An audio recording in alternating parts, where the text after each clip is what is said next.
Bom, vamos para a nossa segunda aula, tá? Na primeira aula eu dei uma visão geral do que é o LaTeX e agora, só ajeitar aqui, nós vamos começar a ver algumas coisas bem básicas, tá? Eu pretendo fazer aulas curtas. Nesta eu vou mostrar como que é a estrutura básica, tá? De um documento do LaTeX.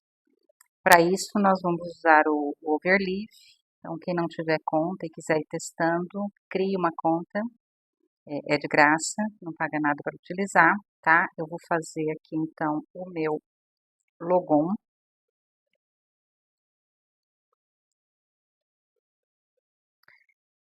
Quando a gente loga, a gente tem essa página inicial, né? Eu já tenho aqui um projeto, que é uma estrutura de um TCC.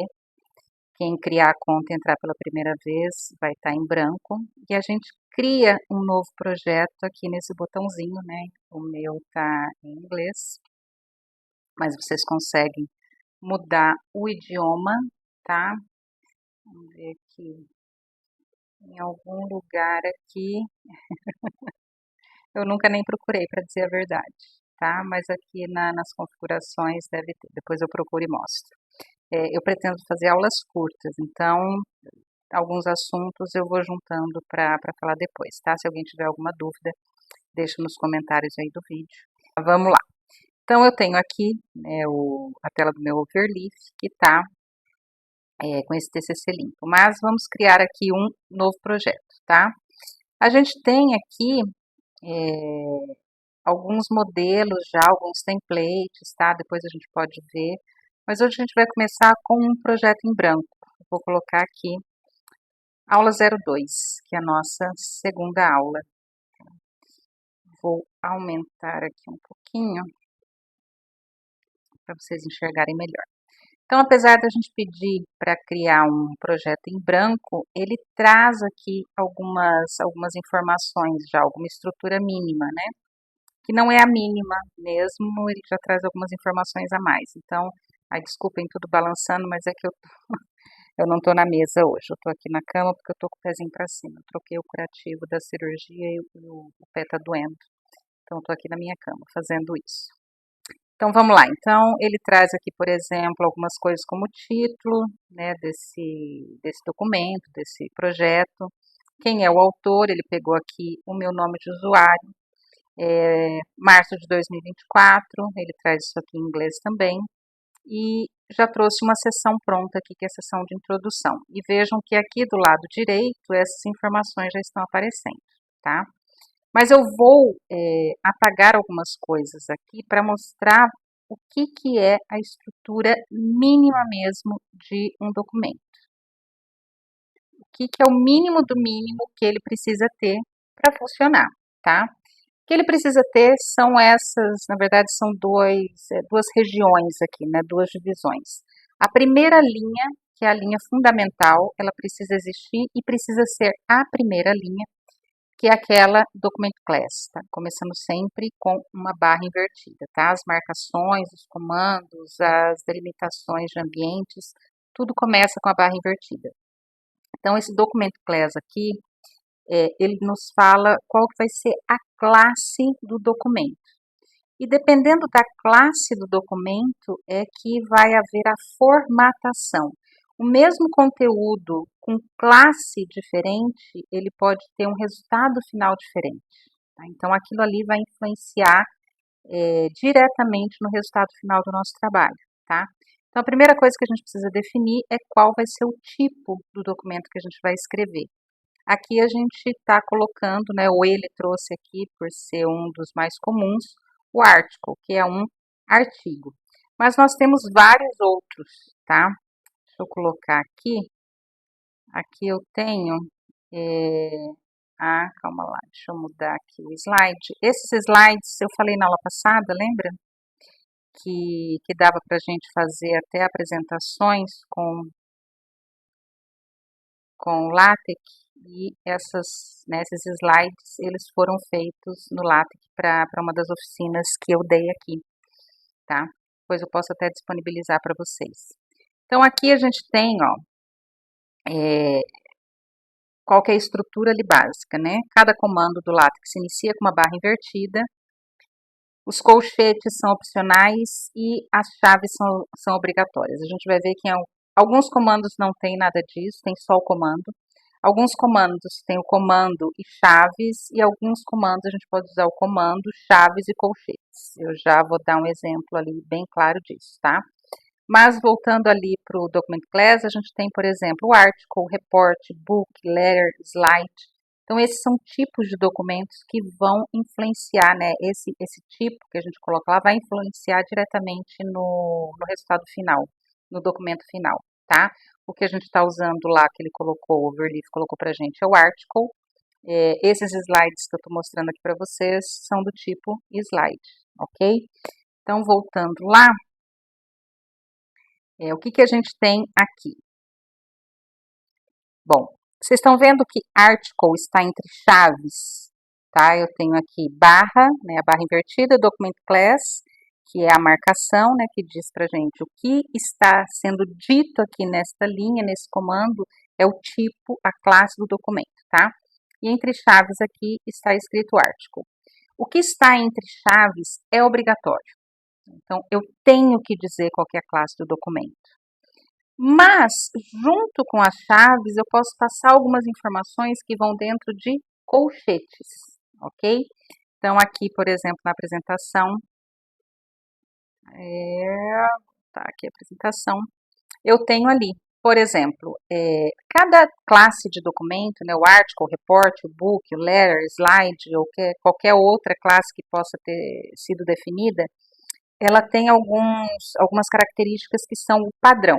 Por exemplo, qual que vai ser o tamanho da fonte que vai ser utilizada no corpo de texto, né, do documento, se esse texto ele vai estar no documento final em uma coluna só, que é o mais comum, né, na página de margem a margem, ou se vai estar quebrado em duas colunas ou em três colunas, o tamanho do papel desse documento, se ele está sendo escrito no papel tamanho A4, tamanho carta, se a fonte que está sendo utilizada, se é uma fonte com serifa, sem serifa, se as páginas vão ter numeração, se a formatação final do documento vai ser feita de uma forma para que isso seja impresso frente e verso.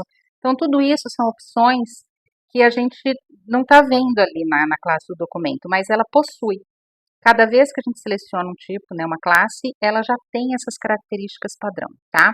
E aí, o que acontece? Se a gente quiser mudar essas características, por exemplo, o meu documento está com uma fonte do tamanho 12 e eu quero 10, ou o contrário, é tamanho 10 e eu quero 12.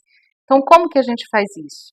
A gente faz isso colocando essas características que a gente quer mudar do padrão dentro de colchetes ali no Document Class. Então, por exemplo, eu não sei do article, depois a gente pode até pesquisar qual que é a fonte padrão, qual que é o tamanho da fonte padrão, tá?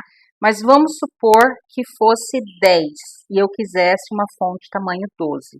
Então, eu abriria colchetes aqui, chave não, colchetes. E aqui colocaria 10, não, 12, né? PT, 12 pontos, tá? Esses 12 pontos é o tamanho da fonte que eu quero. Mas eu só preciso colocar isso se eu quiser algo diferente do padrão. Se o meu documento final ele está saindo em uma coluna só e eu quero que ele saia em duas colunas, a gente vem aqui, aí pode ser tudo dentro do mesmo colchete, eu separo por vírgulas, né? E coloco aqui two column. Quer dizer, o padrão era sair em uma coluna só, mas aqui eu estou falando que eu quero algo diferente do padrão. Então, a gente coloca ali entre os colchetes, tá? Para vários comandos, para várias marcações, a gente tem essa possibilidade. Tem o obrigatório dentro das chaves e tem características opcionais dentro dos colchetes, tá? Então, falamos ali do Document Class. Então, essa é a primeira linha e é a mais importante, ela não pode faltar, senão o LaTeX não sabe o que fazer com o documento, porque vai ser baseado nisso que ele vai formatar, tá? E depois a gente tem a área que é o corpo do documento, tá? O corpo do documento, ele tá aqui entre esses dois comandos. Deixa eu aumentar mais um pouquinho, talvez esteja ainda saindo muito pequeno. Ele está entre esse begin document e end document, tá? Então, o começo do documento e o fim do documento. Então, isso aqui diz para o LaTeX que tudo que estiver entre essas duas marcações é o corpo do documento, tá? Por que que eu tenho que colocar documento aqui? Porque a gente tem vários ambientes, né, várias áreas que são criadas dentro do documento que tem essa marcação de begin end, tá? Então, eu preciso, tá começando, mas está começando o quê? Aqui está começando o documento e aqui está terminando. Então, o que vai sair aqui deste lado é o que estiver aqui. Tanto que eu apaguei, né, ele veio com aquelas informações iniciais básicas e a gente apagou aqui algumas coisas. Cada vez que a gente faz alguma modificação, a gente tem que recompilar, tá? Ele está dando um erro aqui porque ele fala, eu não consigo gerar PDF nenhum, eu não tenho informações para gerar esse documento. Então, a gente precisa colocar aqui qualquer coisa, né? Vamos colocar aqui qualquer coisa. E aí, a gente recompila. Saiu um L ali, tiramos este L, recompilamos. Vamos aumentar aqui. Então, tá aqui, ó. Agora, a única informação que tem no documento final é essa linha que foi adicionada, tá? Então, o que o documento precisa, o mínimo básico necessário, são essas informações aqui. A primeira linha, que diz a classe do documento, begin document, end document, e ali dentro dessa área do begin do end, a gente coloca o corpo do documento, ok? Então, isso é a estrutura mínima básica, tá? E aí, depois a gente vai tendo, né, outras informações, né, outras coisas que podem ser criadas, senão, né, o documento assim fica muito simples, mas é só para vocês entenderem isso, tá? Eu vou aqui correr algumas coisas da apresentação para estruturar melhor, tá? Então, vou começar aqui pelos comandos básicos de formatação, que são os que a gente costuma utilizar mais, tá? A gente não utiliza muito também, porque a própria formatação, por exemplo, se a gente tem um início de sessão, de capítulo, o próprio LaTeX na formatação ele já deixa aquele em negrito, num tamanho de fonte diferente e tal. Mas às vezes no corpo do texto a gente quer fazer algumas alterações, por exemplo, tem alguma palavra estrangeira que a gente precisa destacar com itálico, então a gente vai precisar fazer isso na mão, tá? Primeiro de tudo, a gente precisa entender que o LaTeX, nossa, quem tiver labirintite vai ficar doido com esse vídeo hoje.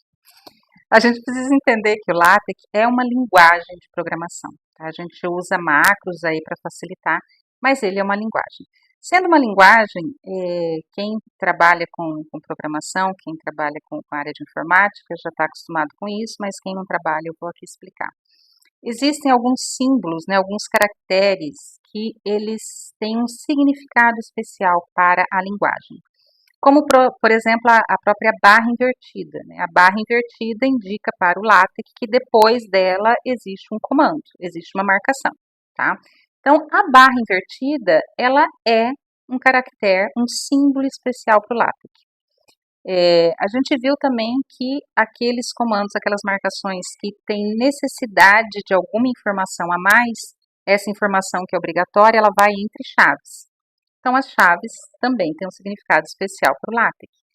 A gente viu que as informações opcionais a gente pode colocar dentro de colchetes, então os colchetes também têm um significado especial.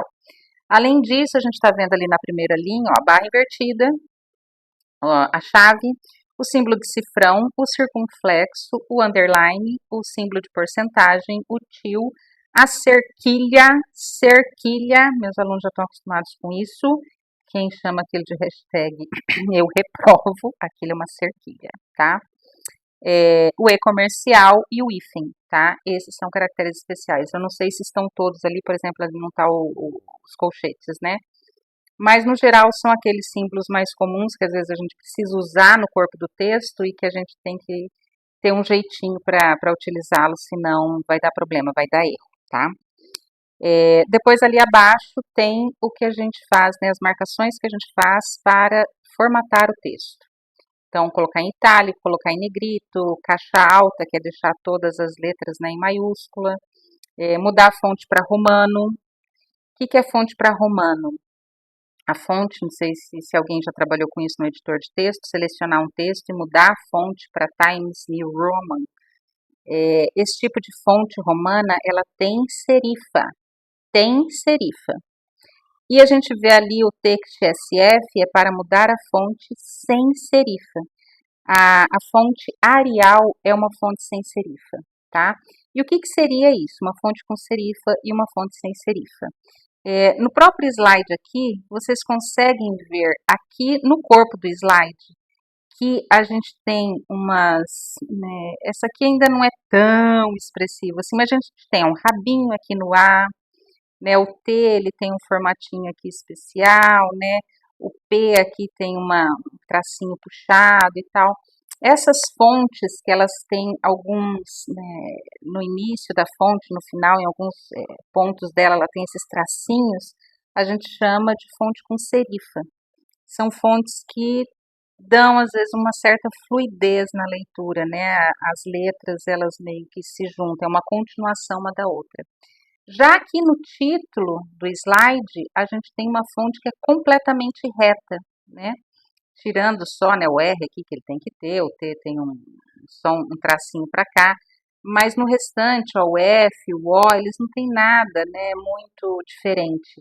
Esse tipo de fonte aqui também, ó, são fontes que a gente chama de sem serifa. A Arial é uma fonte sem serifa e a Times New Roman é uma fonte com serifa. Então aqui, se o corpo do texto, no padrão daquela classe que a gente escolheu, está com serifa e a gente num determinado trecho ali quer tirar a serifa, a gente usa essa marcação, e se for o contrário, né? Então a gente tem aqui para colocar a serifa e para tirar a serifa, tá?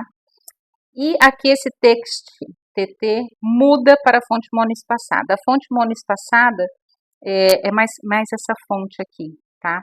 É aquela fonte tipo máquina de escrever antiga. Essas fontes são as fontes monoespaçadas.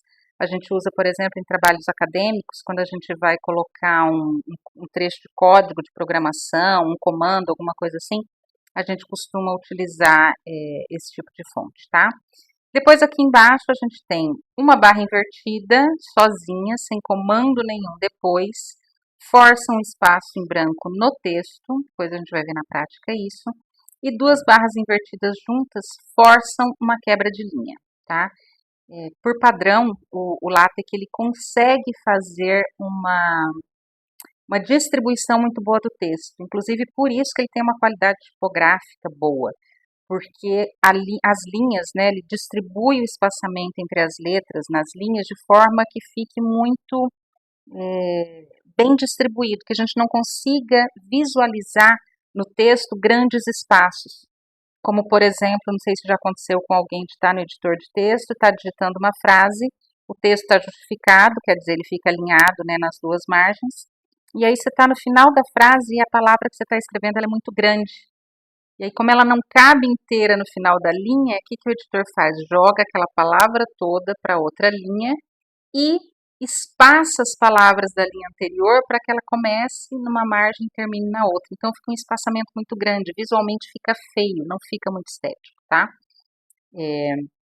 O LaTeX ele consegue fazer isso naturalmente, tanto que por padrão ele já faz a hifenização, que é isso que faz com que os editores não consigam fazer essa boa distribuição, embora a gente possa falar para ele fazer essa mudança, né? Hifenização vou digitando a palavra, ela chega no final da linha, ela não vai caber inteira, o editor quebra, né, faz uma divisão silábica ali, quebra, coloca assim como a gente faria numa redação, né, e joga o restante da palavra para outra linha.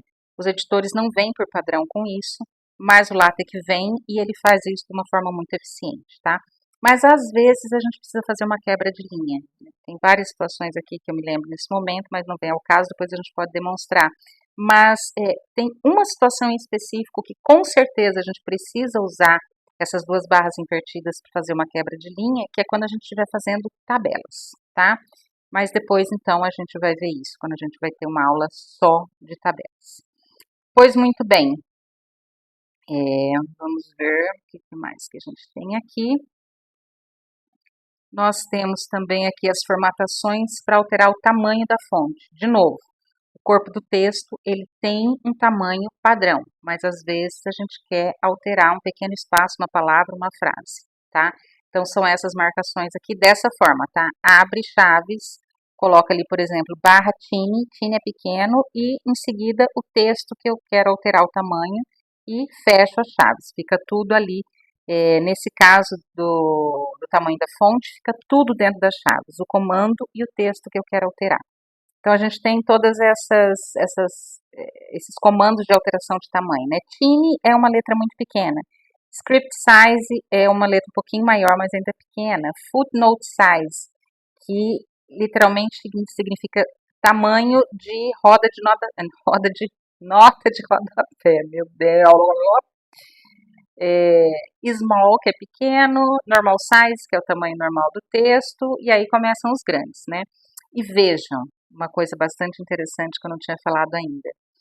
O LaTeX, assim como o Linux, e ele foi feito, né, inicialmente ele era utilizado só em Linux, né, em computadores com Unix e tudo mais, hoje em dia que a gente tem para Windows também, tem versão web, mas o Linux e várias linguagens de programação também, elas são o que a gente chama de, oh meu pai de Deus, a palavra estava aqui, case sensitive.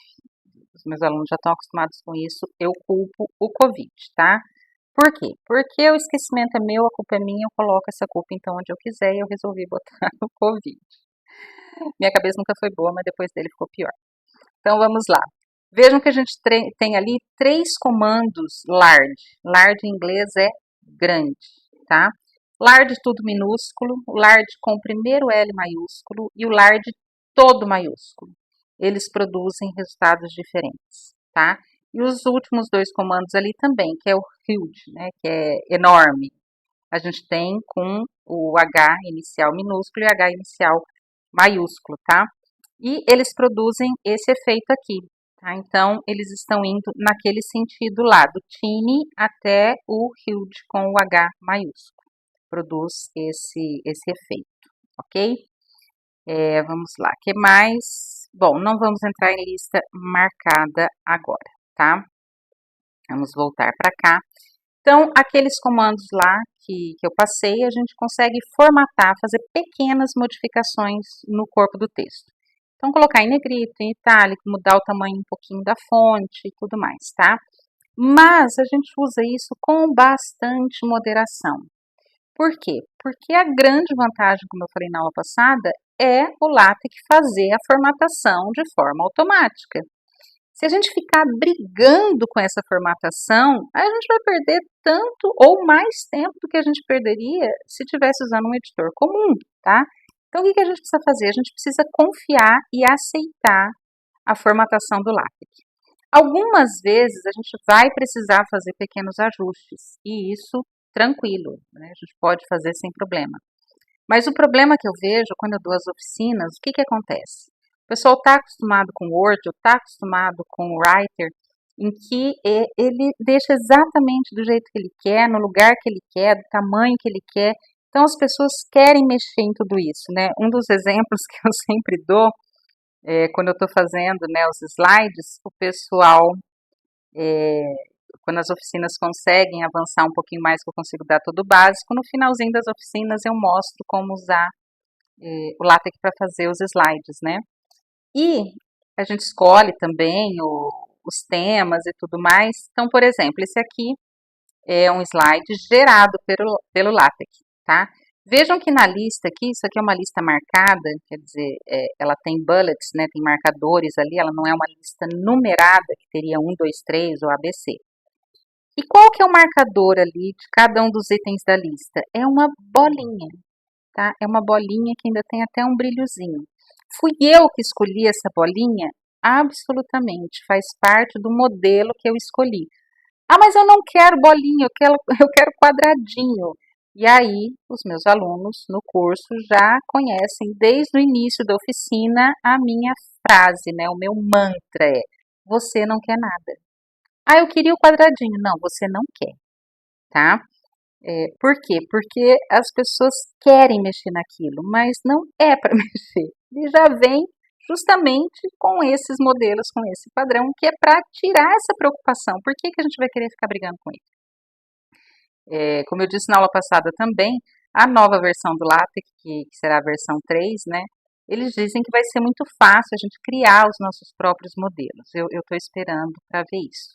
Enquanto isso não acontece, vamos usar as formatações, os modelos que existem. Eles existem para facilitar a nossa vida, tá? Então, que mais? Begin document, change document, document class, o que é obrigatório, o que é opcional e alguns comandos de formatação. Por enquanto, então, eu acho que é isso, tá? A estrutura básica de um documento. Na próxima aula, a gente vai começar a incrementar alguns elementos, né? Do tipo as listas, colocar figuras e numa próxima, né, para não ficar muito grande. Então, na próxima aula, na aula 3, a gente vai fazer isso. Vamos colocar as listas, vamos colocar figuras. E depois, na aula 4, a gente entra com ambientes matemáticos ou tabelas. Eu vou ver o que é melhor. Aqui é assim, a gente vai decidindo conforme a demanda, tá bom? Então, por hoje é isso. Essa é a nossa segunda aula. Espero que essa semana eu consiga gravar mais uma, então logo teremos novidades no canal, ok? Se gostaram, então, vou falar de novo, porque eu preciso me acostumar a falar isso. Se gostaram do vídeo, curtam, compartilhem, né, recomendem o canal e se inscrevam aqui para receber as notificações de quando novas aulas forem liberadas. Um beijo e até a próxima aula.